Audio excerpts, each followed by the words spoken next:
بلخ کا ایک تاجر تھا جو بہت دولت مند تھا۔ دنیاوی مال و دولت کے ساتھ ساتھ اس کے پاس ایک انمول دولت یعنی سرکار عالی وقار مکی مدنی تاجدار صلی اللہ علیہ وسلم کے موہ مبارک بھی تھے۔ اس تاجر کے 2 بیٹے تھے۔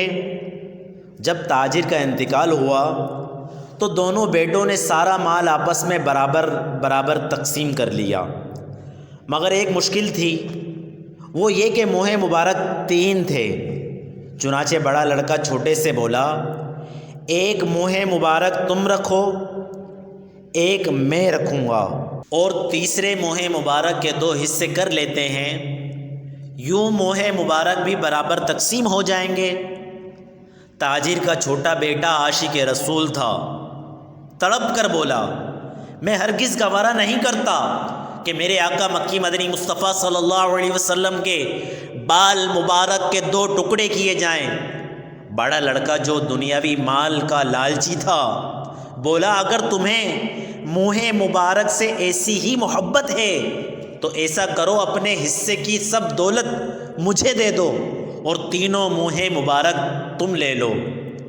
ایک سچے عاشق رسول کو اور کیا چاہیے تھا؟ تخت سکندری پر وہ تھوکتے نہیں ہیں، بستر لگا ہے جن کا سرکار کی گلی میں۔ چھوٹے بیٹے نے فوراً پیشکش قبول کر لی اور اپنا سارا مال دے کر حضور اکرم نور مجسم صلی اللہ علیہ وسلم کے بال مبارک لے لیے۔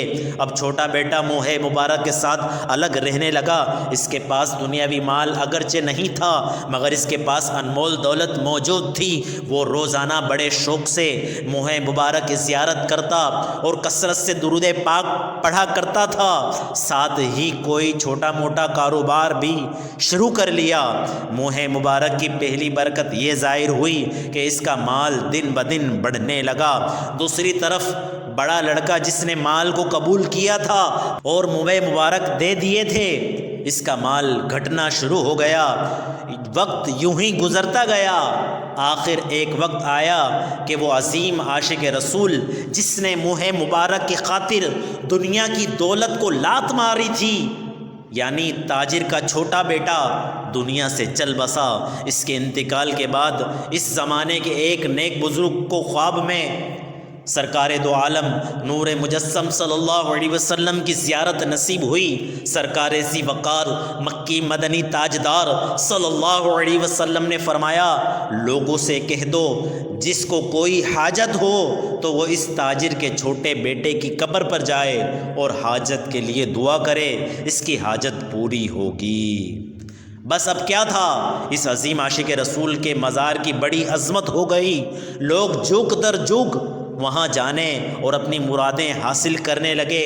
اس عظیم عاشق رسول کو موہ مبارک کے ادب کا یہ صلہ ملا کہ بڑے بڑے لوگ بھی اس کے مزار کے قریب سے گزرتے تو سواری سے اتر جاتے اور ادب کے پیش نظر مزار پاک کے قریب سے پیدل گزرتے تھے۔ سبحان اللہ!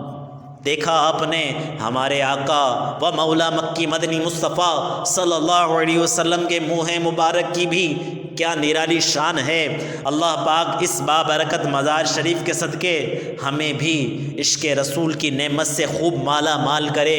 کاش ہم گناہ گاروں کو بھی موہ مبارک کی زیارت اور برکت نصیب ہو جائے، سوکھے دانوں پہ ہمارے بھی کرم ہو جائے، چھائے رحمت کی گھٹا بن کے تمہارے گیسو، ہم سیاہ کاروں پہ یا رب تپش محشر میں سایہ افغن ہو تیرے پیارے کے پیارے گیسو۔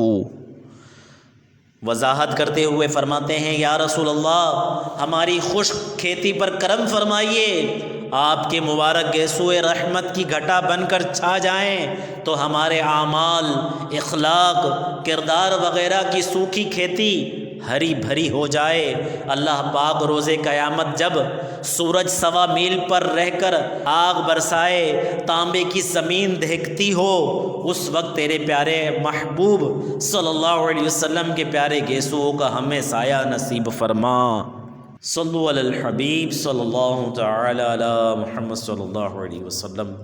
اللہ تبارک و تعالی ہمیں پیارے آقا مدینے والے مصطفیٰ صلی اللہ علیہ وسلم سے سچی اور پکی محبت عطا فرمائے، اور آپ سے نسبت رکھنے والی ہر چیز سے سچی پکی محبت عطا فرمائے، آمین یا رب العالمین۔